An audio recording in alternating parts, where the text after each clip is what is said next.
Today you're going to be on a fun ride of multiple things, so if you haven't already been amazed. Today, we're pulling the curtain back and taking you inside the Woodland Park Zoo. Tiana and Zan are way up in the tree. They're a bit shy, but we'll take you up there. New exhibits, new animals, Who do we have there? and new adventures await right now on KIRO 7.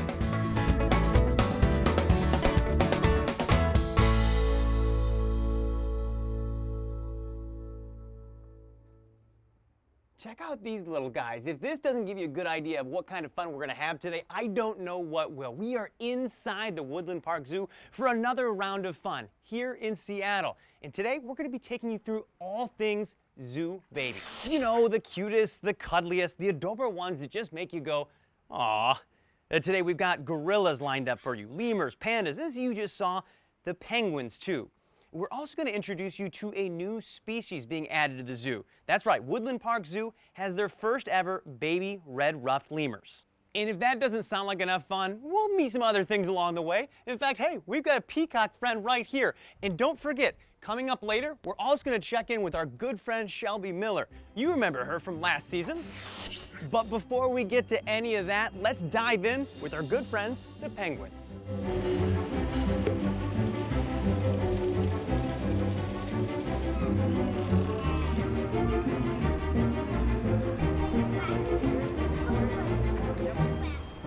So you can see in 3 weeks, they can go from this size to that size. Look, it's going right under him. Thinks it's his mom.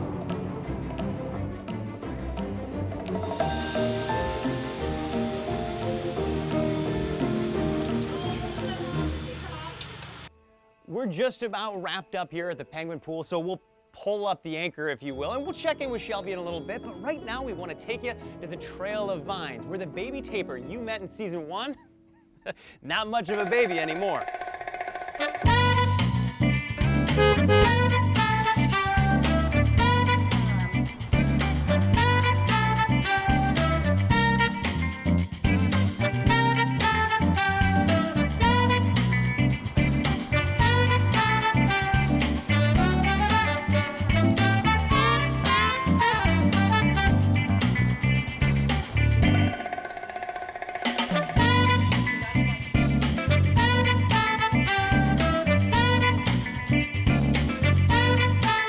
Teenage tapir Semperna here still has a few hundred pounds to go, and she's working on it. But when you have an animal that rapidly grows fast, how do you keep up?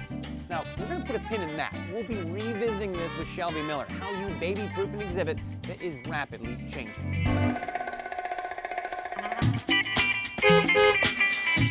All right, so you've seen the baby penguins and the not-so-small baby tapir, but how about something from the cute and cuddly file? We'll take you up into the trees with Tiana and Zan. All right, they've been a little elusive up there in the canopy, but the good thing here, we can flash you back and show you when they were even younger.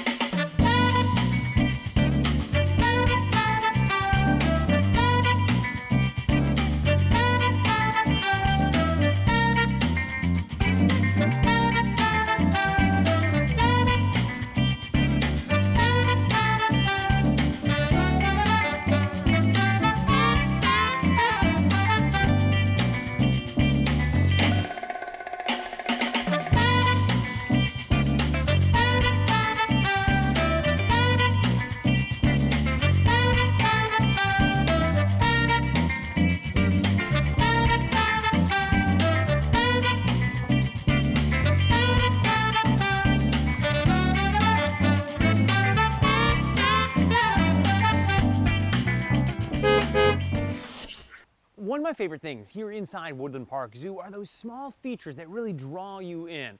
We showed you how big the red pandas are, but how does your hand match up against one of these tiny red-ruffed lemurs? Now, you don't have to take my word for it. In fact, I'll introduce you to this rambunctious group.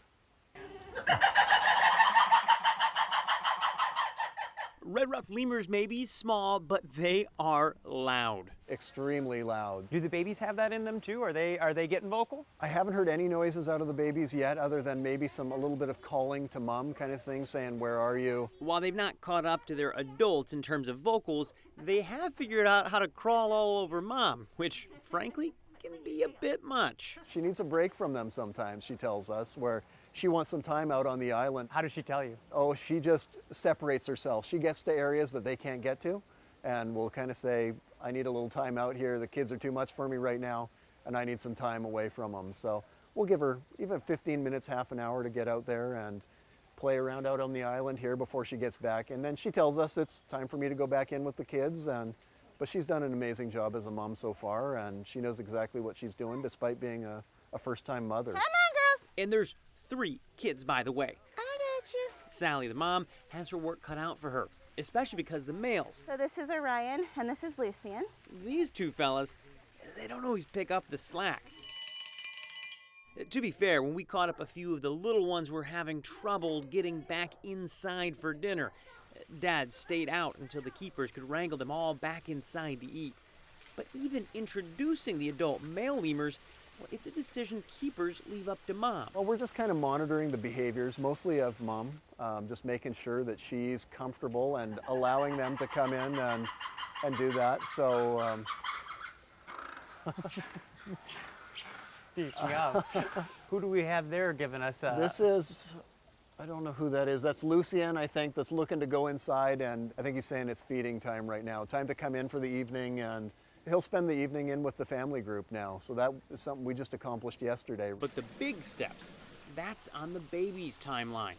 You see, red ruffed lemurs love spending time high up in trees. Some species, like these ring-tailed lemurs, prefer hanging in groups lower to the ground. But the red ruffed lemurs enjoy high jumps in these trees.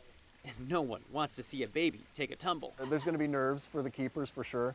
As we watch them, 30, 40 feet up in this willow tree, jumping around for the first time, it's going to be, we're going to want to be down there trying to catch them as they fall, even though we don't need to. Those worries are natural. The planning for these red ruffed lemurs started years before all of this. The adult males were brought in years ago as part of a plan to have babies. Sally, however, the new mom, came more recently, so this is the first time we've seen babies of this species in 16 years here. And despite all of their planning, all the literature these zoo keepers have read, the lemurs can still surprise. It's amazing how much progress they make in 1 week. So they're jumping around, starting to make jumps, and they're hanging from their back legs and just starting to be a real handful out there. These guys are so much more capable than I think what we can give them credit for sometimes. It's hard to not, I think, baby them, just because, we don't want anything to go wrong. So I think we're extra cautious. Nature finds a way. For the zoo's part, the key is offering them what they need behind the scenes. Warmth, nesting materials.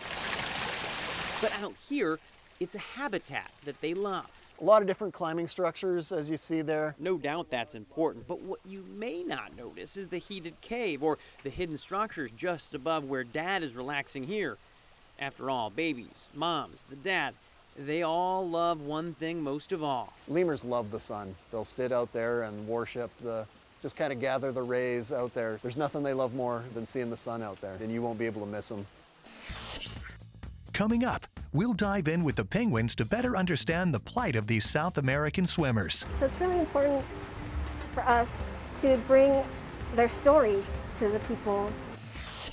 Plus, you've seen baby proofing at home, but what about at the zoo? It's more common than you may think. Shelby Miller will show you how the staff here prepares for one of its fastest growing babies, the Malayan tapir. There's only something like 36 of these Malaysian tapirs in all of zoos in North America, so pretty exciting that we have a successful program here and we have a baby to show people.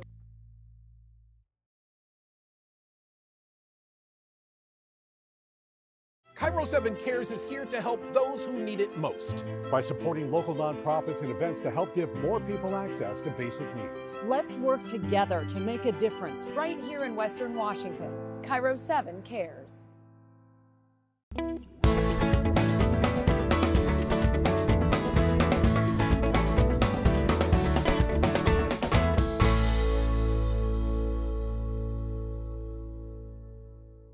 Welcome back to the Woodland Park Zoo, where we are putting the babies front and center today. This pint-sized bundle of joy fits into her mother's pouch. This is a baby wallaby. The precious Joey is a native to Australia, and she loves exploring, lounging, and snacking in her exhibit, which you can find in the Australia-Asia section of the zoo. Moving on now, off into the depth of the Northern Trail. Here you'll find the youngest of the mountain goats. This little cutie was born in the spring of 2020 to Mom Atlin and Dad Zeus, who hail from the Olympic National Park. The rocks in this exhibit may look a bit steep, and that is intentional. In the wild, goats can live on mountain ledges 10,000 feet in the air, high above predators like mountain lions and bears. Clearly, those concerns this baby doesn't have to worry about in the Woodland Park Zoo. Now back to the forest of tropical Asia, which is home to some of the world's most endangered species. It's here in the Trail of Vines where you'll be able to catch a glimpse of the Malayan tapir. Superna was born in the summer of 2020, but in just 1 year, her cream-colored striped pattern began to fade just before her first birthday, and she's going to get big. A Malayan tapir can weigh up to 900 pounds. And will you look at that, Superna is chomping down on some alfalfa. The last time you saw her, she was just a little gal, and she's got a few 100 pounds to go. She is apparently working on that. But any baby inside of a zoo is much like a human baby, clumsy in their early years, if you will. So they have to baby-proof exhibits, much like you would your own home when you bring a new kid in.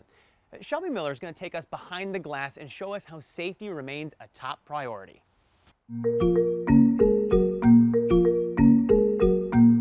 Following closely behind her mom, this baby tapir is still getting her footing as she trots through her exhibit at the Woodland Park Zoo. She is undeniably one of the cutest things around. She sure is. This baby girl spent 13 months in her mom's belly. She's just a month old and still getting acclimated to life here at the zoo, which is why it's important the exhibit team limits any risks a tiny tapir may encounter. When you have a 700-pound adult, you don't have to worry about a 4-inch gap. But when you introduce a baby into that space, the baby could stick its head in that area, a 4-inch gap, and maybe get wedged or panic. And so we closed up all those kinds of gaps. Tapirs are warm weather animals, so it's important the baby doesn't get chilly at night. Exhibit workers change the temperature and humidity sensors in the barn, so it's always comfortable at the little tapir's ever-changing height. Tapirs are great swimmers and often use their trunk-like snouts as snorkels.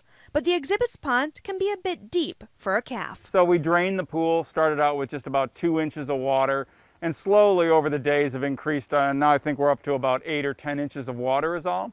And the calf will go in there and splash and get used to the water and understand how its body is relative to floating in that level of water. And as we fill it, we'll get more and more comfortable with that. For every species, baby-proofing an exhibit is unique, but it's always important. Tapirs are highly endangered in the wild. Here at the zoo, staff members make sure first-time tapir mom Ulan and her baby girl are set up for success. There's only something like 36 of these Malaysian tapirs in all of zoos in North America, so pretty exciting that we have a successful program here and we have a baby to show people.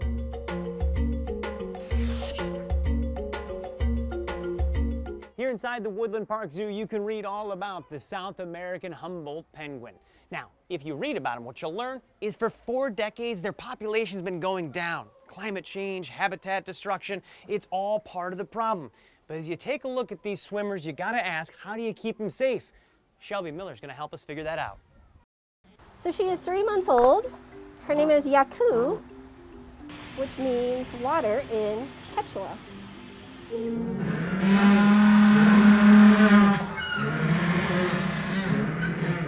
So we have 41 Humboldt penguins here at the exhibit. These are warm weather penguins. Most people only know about the Antarctic or subantarctic species. So we're very fortunate here in Seattle to have weather that cooperates, that allows us to have these adaptive species. It's also great because they each have all their different little personalities, right? So we have 41 penguins, 41 different personalities. You saw they can be picky when they're eating. So it's really important to know who likes what. So that way, if they're not eating their favorite foods, that might give us an indication that maybe something's going on with their health. So this room is used for a number of things. Sometimes enrichments, like first thing in the morning, we give the birds access to this area where they can play with toys and frolic, run around with each other. Basically, it's a great enrichment opportunity for them, especially first thing in the morning. They're up with the sun and ready to go. Peru around now, there's thought to be around anywhere from 9,000 to 13,000 Humboldt penguins. There are also populations cropping up in Chile. But when you think about it, that's actually a very low number. So it's really important for us to bring their story to the people and have them see these Humboldt penguins in this environment and to see them thriving here, see how they're doing, see how they interact. People are fascinated by penguins anyway, but to tell the story of Punta San Juan and the plight of the Humboldt penguin, it's a very important conservation message that we want to share with the public. It's just great for people to be able to interact with them, to watch their behaviors. It just brings them a lot closer to the animal, and by doing so, we hope that they'll, the more they learn, that the more they're going to take action for conservation of this species. Paying attention to things like climate change and pollution, plastic pollution, things like that. That really is the plight, the current plight in real time of these species. Pretty easy to see why everyone loves the penguins here inside the Woodland Park Zoo. Now we're done here, but we're not done. In fact, we're going to introduce you to the three youngest gorillas here, Yola, Kitoko, and of course the baby, Zuna. Zuna's coming along great because mom and dad are doing their jobs. But you may be wondering, what does it take to introduce and welcome in a new gorilla to a troop? We'll explore that special bond between mom and dad. We'll talk about the species survival plan here at the zoo. But first, let's get your brains working on today's trivia. What is the biggest primate currently living in Madagascar? Is it the red-ruffed lemur, the hedgehog, the hippopotamus, or is it the mongoose? We'll have your answer when your look inside Woodland Park Zoo continues.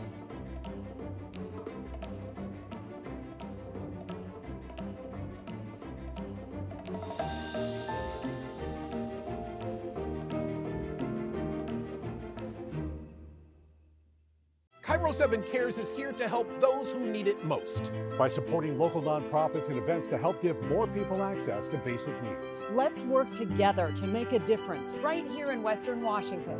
KIRO 7 Cares.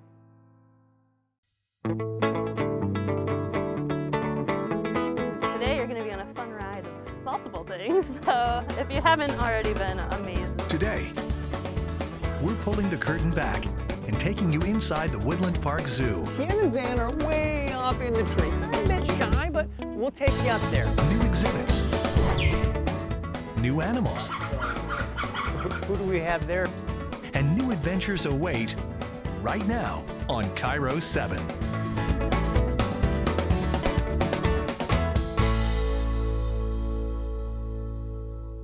Welcome back to the Woodland Park Zoo. Now, I promised you gorilla babies. I was not lying, but there are so many animals that we have to run down at the zoo. In fact, let's see if you can keep up.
Now that you've seen all those adorable babies, we have to talk about why animals are bred in a zoo setting.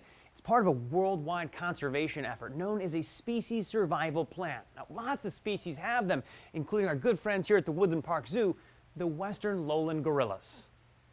All gorillas, troops, and families should include babies. This is Zuna, the baby of Kwame's troop.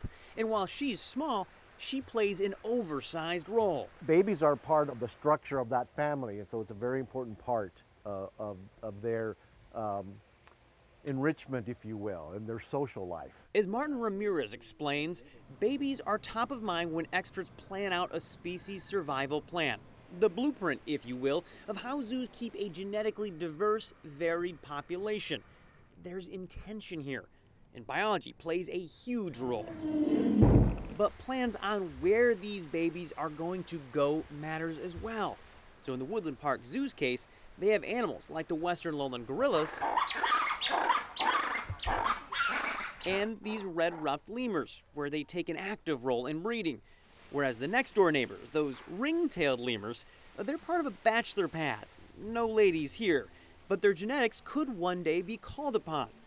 The animals I mentioned are just the tip of the iceberg. There are hundreds of species survival plans, often called SSPs. And this includes everything from a gorilla to a giraffe to even something like a little snail. All the way down that small. Oh, yeah, yeah. There's SSPs for snails. From small to big. The Woodland Park Zoo takes part in over 100 SSPs. Good boy, buddy. And each keeper seems to have a ton of passion. When these guys first got here, I was here as much as the zoo would allow me to be here. We'll introduce you to these passionate individuals soon, but today it's about the babies. Before you get this cute little penguin, for instance, there's a whole lot of planning.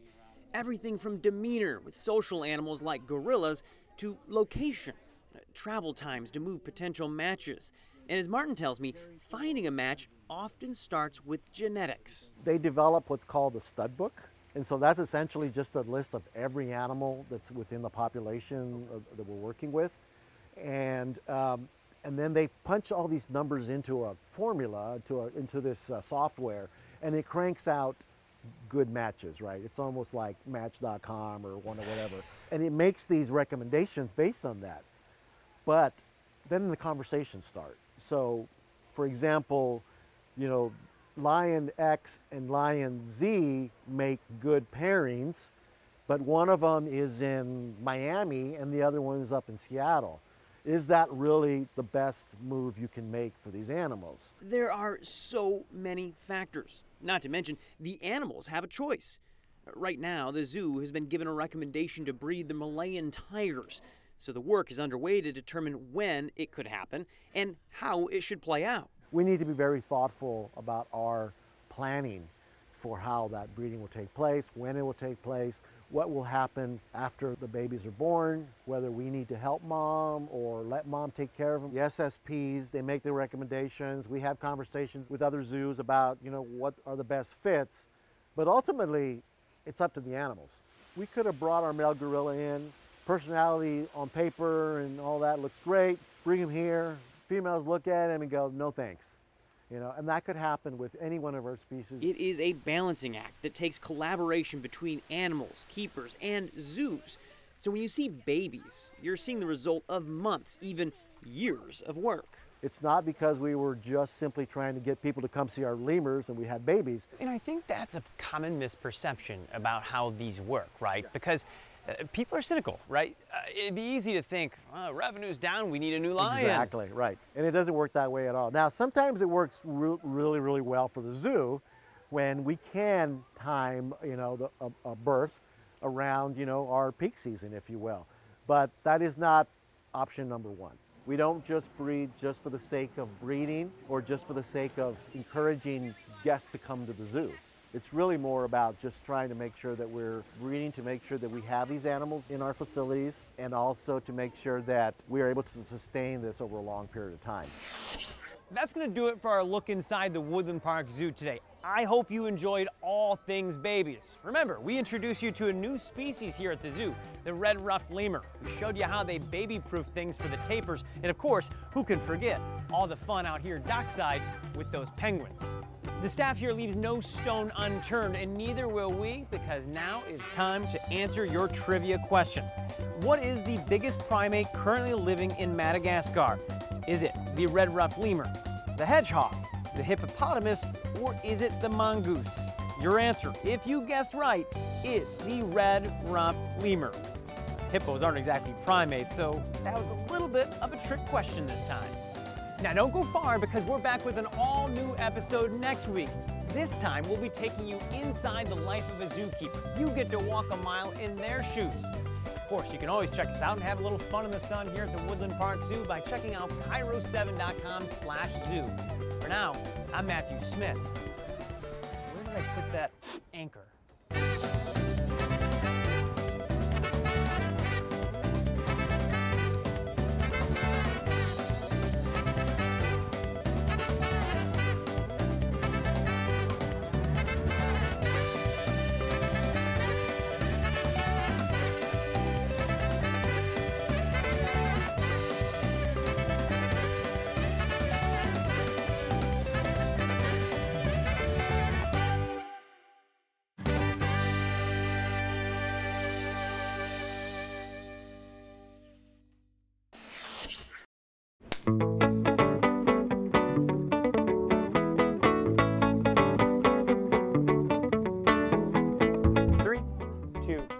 Here inside the Woodland Park Zoo, you can read all about the South American Humboldt penguin. Now, if you read about them, what you'll learn is for 4 decades, their population's been going down. Climate change, habitat destruction, it's all part of the problem. But as you take a look at these swimmers, you gotta ask, how do you keep them safe? Shelby Miller's gonna help us figure that out.